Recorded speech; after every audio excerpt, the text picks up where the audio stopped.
Energy of nth orbit. N orbits का energy हम लोग कैसे, ये फॉर्मूला कैसे हम लोग डिराइव करते हैं।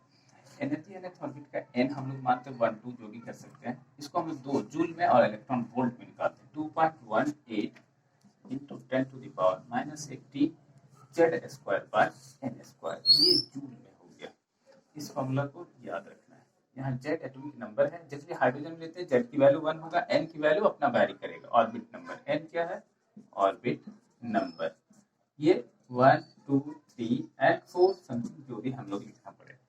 अगर हम इलेक्ट्रॉन वोल्ट में निकालें इसकी वैल्यू, तो ये होता है, ये माइनस में होता है, हमेशा याद रखना, 13.6 into Z square by N square, इसको हम लोग इलेक्ट्रॉन वोल्ट में लिखते हैं।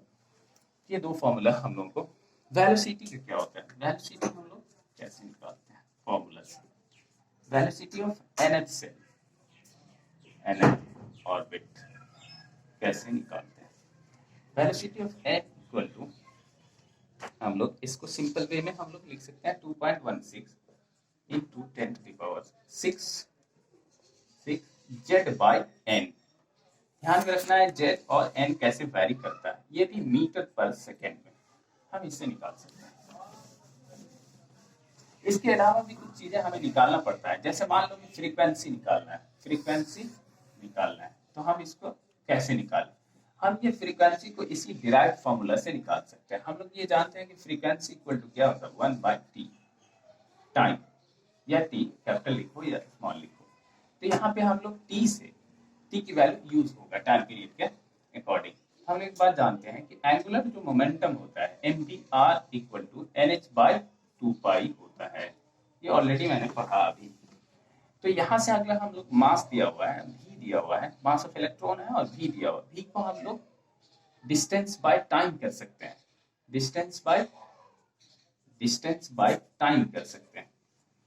तो ये डिस्टेंस बाय टाइम क्या होगा, हम लोग ये जानते हैं कि इलेक्ट्रॉन किस में मूव कर रहा है, सर्कल में मूव कर रहा है। तो सर्कल में इसका सरकमफेरेंस, इसका डिस्टेंस होगा कितना, ये डिस्टेंस कवर किया, ये 2πr ही डिस्टेंस कवर करेगा। डिस्टेंस पूरा लिख दो, नहीं तो डायमीटर समझ जाओगे, 2πr। तो यहाँ पे m इंटू 2πr लिख सकते हैं d के जगह पे, और ये t इंटू r, t को इक्वल टू nh/2 लिख सकते हैं। यहाँ पे हम लोग क्या करेंगे, m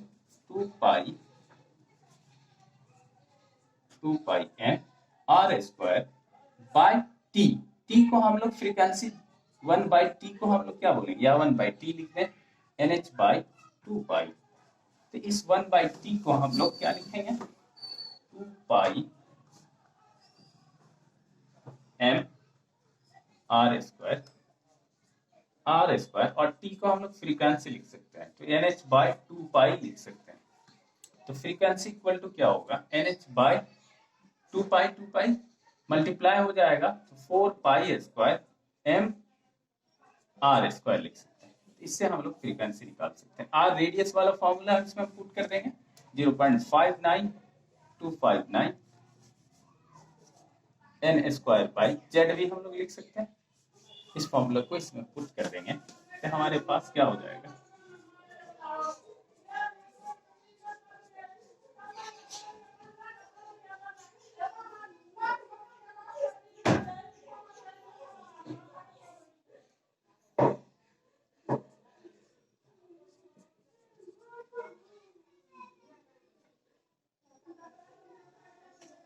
इस वैल्यू को हम लोग यहाँ पे पुट करेंगे, तो ये हो जाएगा v equal to,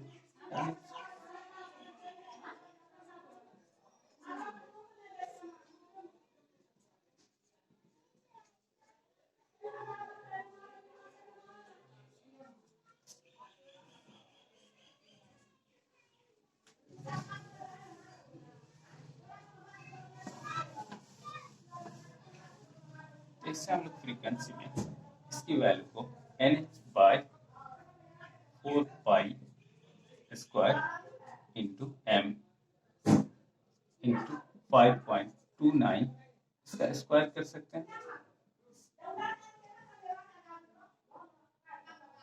n to the power 4, और जेड पे स्क्वायर ये ऊपर चला जाएगा, जेड के स्क्वायर तो हम लोग फाइनली इसका जो वैल्यू आएगा हम इस सब वैल्यू को पुट कर देंगे, जितना आएगा हम इसकी वैल्यू को निकाल सकते हैं। या एंगस्ट्रॉम में ये दिया रहता है तो 10 मीटर में हम इसको चेंज कर लेंगे, तो इसको एंगस्ट्रॉम में चेंज करेंगे, मीटर में 10⁻⁻10 का स्क्वायर हो जाएगा, तो ये क्या हो जाएगा 20 -20 मीटर जो वैल्यू आएगा। ये एडवांस है, जब भी निकालना पड़े तो हम निकाल सकते हैं इसे।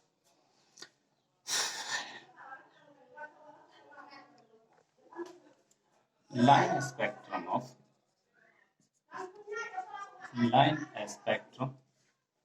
of hydrogen atom.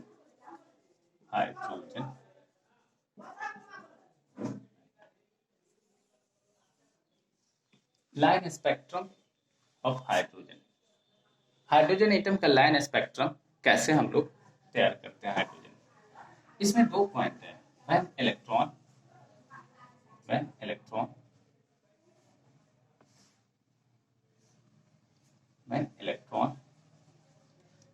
jumps from higher orbit to lower orbits, तो यहाँ पे क्या होगा, एनर्जी रेडिएट करेगा, हायर ऑर्बिट से एनर्जी एमिट करेगा, एनर्जी एमिटेड, ठीक है। इस केस में या इससे जो स्पेक्ट्रम बनेगा उस स्पेक्ट्रम को हम लोग एमिशन स्पेक्ट्रम कहते हैं, एमिशन स्पेक्ट्रम, राइट। तो यहाँ पे एमिशन स्पेक्ट्रम हमें याद रखना है जी, NF जो ये बाद में हम लोग लिखेंगे। दूसरा पॉइंट ये है कि व्हेन, इसको हम लोग ग्राफिकली भी देख सकते हैं, हायर ऑर्बिट से इलेक्ट्रॉन लोअर ऑर्बिट्स में आ रहे हैं, ठीक है। तो ऐसे देखो इसको, इसमें मत देखो इस तरह से लेमन और बालमन, क्योंकि स्पेक्ट्रम है तो हायर से लोअर में आ रहा है, तो इस केस में एनर्जी रेडिएशन एमिट होगा, एमिट करेगा, और ऐसे स्पेक्ट्रम को एमिशन स्पेक्ट्रम कहेंगे। सेम इस तरह से, तो अगर हम इसमें ये ऑर्बिट को हम लोग मान लें इनिशियल और इसको फाइनल, तो हमारे पास इनिशियल और फाइनल में इनिशियल की वैल्यू क्या होगी, ज्यादा होगा, तो हम यहाँ पे लिख सकते हैं Ni is greater then NF for emission spectrum, right. दूसरा केस हो सकता है कि when electron moves from lower orbits to higher orbits, तो ऐसा जो हमारा यहाँ पे एनर्जी क्या होगा, एनर्जी एब्जॉर्ब होगा, ऐसा जो स्पेक्ट्रम फॉर्म करेगा इसको एब्जॉर्प्शन स्पेक्ट्रम कहेंगे,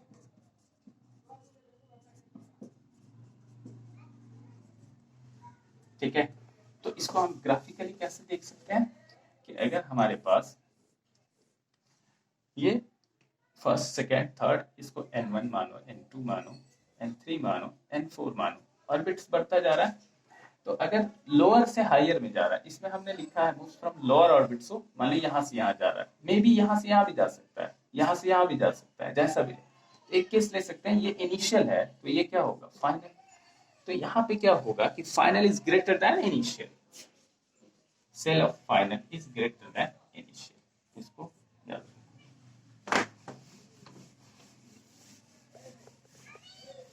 फिर इसको हम लोग कैसे, इसकी एनर्जी हम लोग कैसे निकालें, ये जो एब्जॉर्ब किया हायर से लोअर आया मान लो,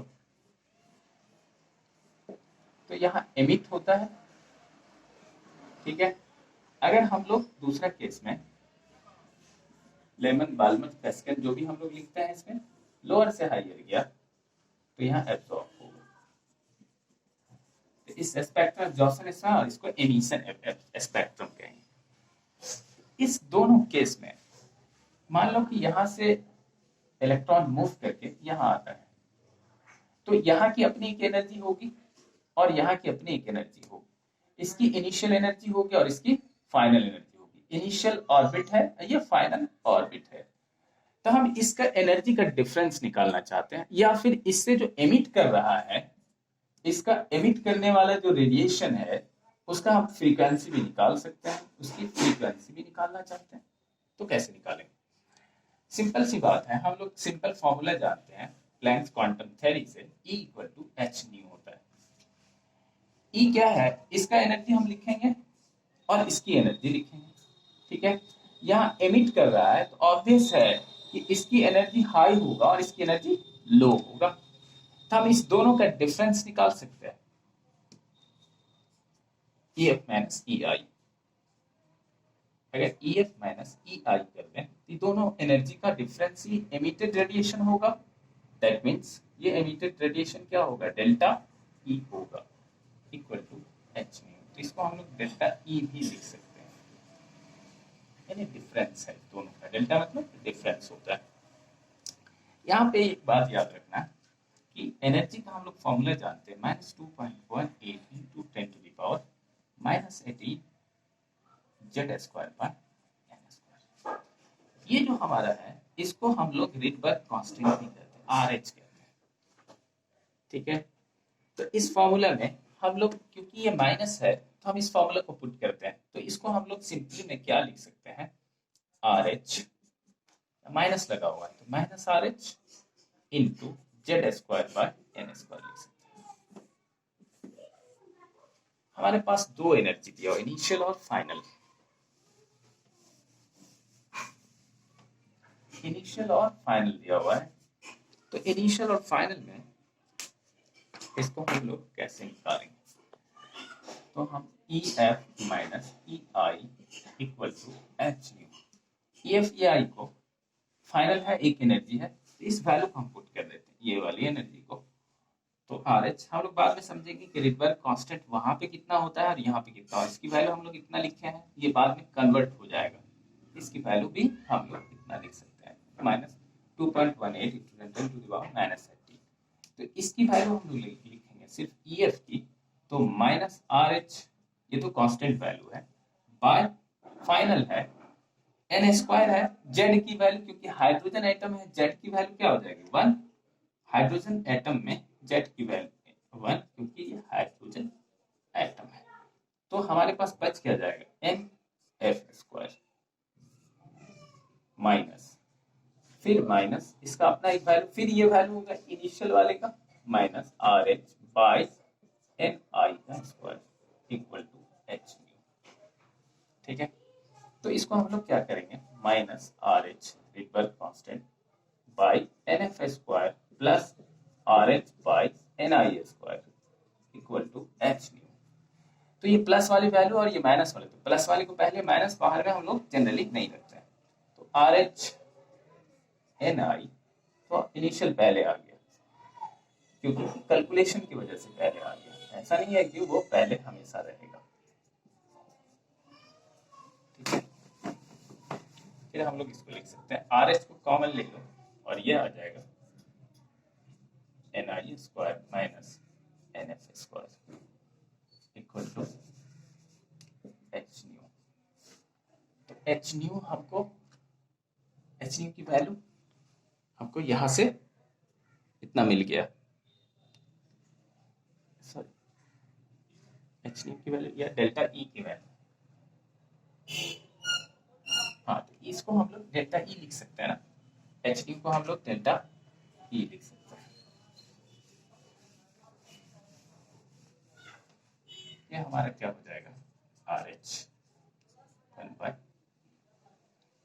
सबसे सीधा लिख लो डेल्टा E, क्योंकि एच न्यू की वैल्यू डेल्टा E होता है, equal to RH 1 by NI square minus 1 by NF square. ये वैल्यू हमको प्लस में आ गया। हम लोग जनरली देखते थे कि एनर्जी की वैल्यू निगेटिव में आता है, वो सिंपल एनर्जी होता है, लेकिन डेल्टा E की वैल्यू ये निगेटिव में होगा और डेल्टा ई की वैल्यू हमेशा पॉजिटिव हो, क्योंकि वो डिफरेंस है, हम एडजस्टमेंट किए। तो डेल्टा ई को अगर वैल्यू में लिखेंगे तो क्या हो जाएगा 2.18 into 10⁻80 1 by NI square minus 1 by NF square. इसकी वैल्यू को हम लोग ऐसा लिख सकते हैं। तो ये याद रखना है हमारी ये वैल्यू को। इससे हम लोग फ्रीक्वेंसी कैसे, रेडिएशन है इमिटेड या एब्जॉर्प्शन में, तो उसमें वहां पे NF और NI एमिशन और एब्जॉर्प्शन में इसकी वैल्यू, किसकी वैल्यू ज्यादा होगी वो मैंने पहले ही बता दिया। दोनों के लिए वर्सटाइल है, दोनों के लिए रेलेवेंट है। यहाँ पे अगर हम लोग फ्रीक्वेंसी निकालना चाहते हैं तो फ्रीक्वेंसी इक्वल टू हम लोग कैसे निकालें, क्योंकि ई यहाँ डेल्टा ई हो गया तो एच न्यू लिख सकते हैं। न्यू इक्वल टू हम लोग क्या होगा डेल्टा ई बाई एच लिख सकते हैं। तो यहाँ पे डेल्टा ई की वैल्यू हम लोग को ऑलरेडी पता है, डेल्टा ई की वैल्यू होती है आर एच 1 बाय, अभी हमने निकाला ये बाय एच। तो डेल्टा ई की वैल्यू, आर एच की value 2.18 into 10 to the power minus 18, H की value 6.625 into 10 to the minus 34 लिख सकते हैं 1 by NI square minus 1 by NF square लिख सकते हैं। इसकी वैल्यू को आप कट करोगे तो डेल्टा ई की वैल्यू, सॉरी न्यू की वैल्यू आएगा ना, ये हम लोग न्यू निकाले फ्रीक्वेंसी की वैल्यू, ये फ्रीक्वेंसी हो जाएगा 3.29 इंटू 10 टू द पावर 15 आ जाएगा। स्पेक्ट्रम में हम इस फॉर्मूला को यूज करेंगे। फ्रीक्वेंसी अगर निकालना पड़े कि एमिटेड जो रेडिएशन है उसका फ्रीक्वेंसी कितना होगा, तो इस फॉर्मूला से हम लोग स्पेक्ट्रम में यूज कर सकते हैं। दूसरा हम लोग यहाँ से हम लोग वेव नंबर भी निकाल सकते हैं। वेव नंबर जिसको वी बार कहते हैं। वी बार इक्वल टू होता है 1 बाय लैम्डा और लैम्डा इक्वल टू होता है सी बाय न्यू। तो यहाँ से हम लोग सी बाय न्यू, तो लैम्डा की वैल्यू इसमें पुट कर सकते हैं। 1 बाय लैम्डा की जगह पे 1 बाय सी बाय न्यू लिख सकते हैं, तो न्यू बाय सी हो जाएगा। यानी वेव नंबर को ऐसे देखेंगे तो न्यू बाय सी इसका वैल्यू हो सकता है। अब इसमें न्यू की वैल्यू जो अभी हमने निकाला और सी वेलोसिटी ऑफ लाइट है उसमें पुट कर देंगे तो हमें क्या आएगा, नेक्स्ट क्या आएगा, वेव नंबर। देखना एक फॉर्मूला जो हमने पहली बार लिखा था वो फॉर्मूला यहाँ से डिराइव हो जाएगा। न्यू की वैल्यू अभी हमने निकाला 3.29 into 10 to the power 50 1 by n1 NI square minus 1 by NF square divided by 3 into 10 to the power 8। इसको आप कट करोगे ये आ जाता है 1.0967 into 10 to the power 7 1 by NI square minus 1 by NF square, right. तो wave number इसको हम लोग चेंज कर सकते हैं। इस पॉइंट को सिर्फ ये पर सेंटीमीटर में, पर मीटर में, ठीक है, इसको सेंटीमीटर में चेंज करेंगे और फिर इस वैल्यू, इस पॉइंट वैल्यू को इधर शिफ्ट कर दें। इस पॉइंट को यहाँ ले जाओ तो 10967, तो इधर लाएंगे तो कितना पॉइंट शिफ्ट होगा, इसके बदले में 10⁻5 देना पड़ेगा। ये मीटर है, इसको अभी उसको रहने दो 7 1 by NI square minus 1 by NF square. ये मीटर, इसको सेंटीमीटर में चेंज करेंगे 1 बाय 100 लिखना पड़ेगा पर सेंटीमीटर। तो ये हो जाएगा 09677 इंटू ये 100 ऊपर आ जाएगा 10⁻⁻7 हो जाएगा और ये 10⁻+7 है ऑलरेडी। ये +7 -7 कट जाएगा, NI square minus 1 by NF square लिखेंगे तो ये तो कट जाएगा। हमारे पास क्या बचेगा,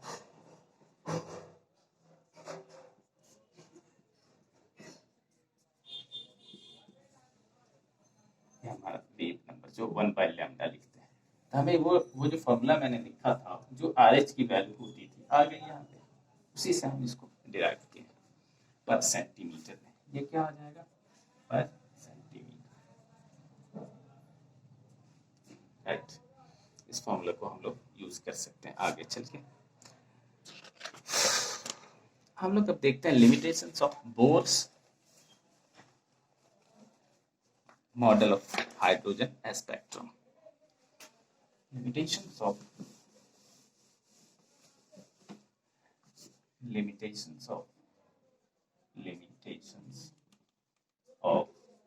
Bohr's model of hydrogen spectrum. इसके अंदर क्या क्या लिमिटेशन था? पहला लिमिटेशन इसमें ये था कि ये जो हम लोग लाइन लेते हैं ना, इसके बीच बीच में पतला एक लाइन होता है। अगर एक लाइन है तो उसको अल्फा लाइन और दूसरा है तो बीटा लाइन्स कहते हैं। ये अल्फा लाइन और इसको बीटा लाइन्स, गामा लाइन्स, फिर थर्ड हो। ये काफी फाइन लाइन होता है जो दूर से एक ही लाइन दिखता है। काफी हाई इलेक्ट्रॉन माइक्रोस्कोप या कंपाउंड माइक्रोस्कोप से इसको हम लोग देख पाते हैं। सब में ऐसा होता है, सुपर फाइन लाइन्स दिखता है। तो इसके बारे में बोर्स ने नहीं बता पाया हाइड्रोजन स्पेक्ट्रम में। Bohr's can not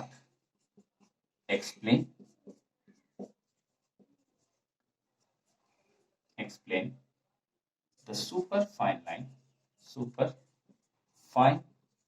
lines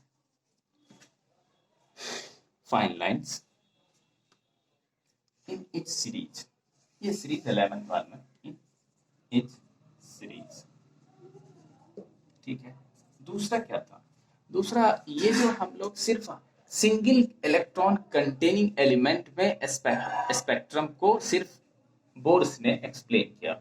just like कि बोर्स ने सिर्फ इसमें, जैसे हाइड्रोजन है, हाइड्रोजन में एक इलेक्ट्रॉन पाए जाते हैं।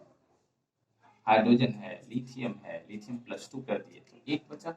बेरिलियम में +3 कर दिए तो इसके पास भी एक ही इलेक्ट्रॉन है, इसके पास भी एक ही इलेक्ट्रॉन है, इसके पास सिंगल इलेक्ट्रॉन कंटेनिंग एलिमेंट का उसने क्या किया?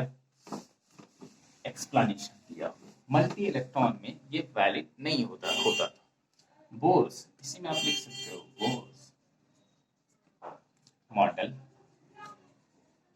was not able to explain, unable सीधा लिखना, was unable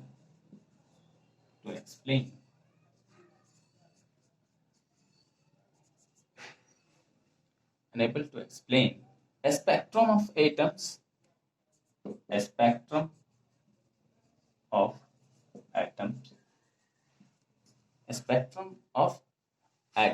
that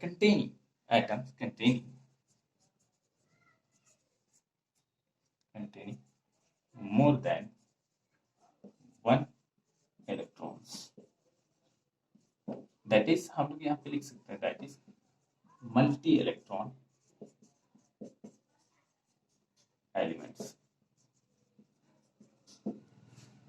उसके बारे में वो नहीं बता पाया, ये उसका लिमिटेशंस थे। लास्ट हम देखते हैं